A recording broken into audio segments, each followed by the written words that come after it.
In this tutorial, I'll show you how to turn off automatic sign-in in Google Chrome. If you don't want Chrome to automatically sign you into the browser whenever you sign in to a Google service, this guide will help you disable that feature in just a few steps. First, open Google Chrome on your computer. Then click the three-dot menu in the top right corner and select Settings. In the left sidebar, click You and Google, then select Sync and Google Services. Scroll down until you find the option called Allow Chrome Sign-in. If the toggle is turned on, click it to turn it off.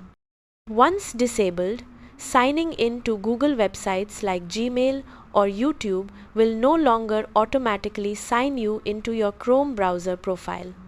You'll still be able to sign in manually whenever you want to sync your bookmarks, passwords, history, and other browsing data. If you change your mind later, simply return to the same setting and turn Allow Chrome Sign-in back on. That's how to turn off Google Chrome Auto Sign-in. Thanks for watching.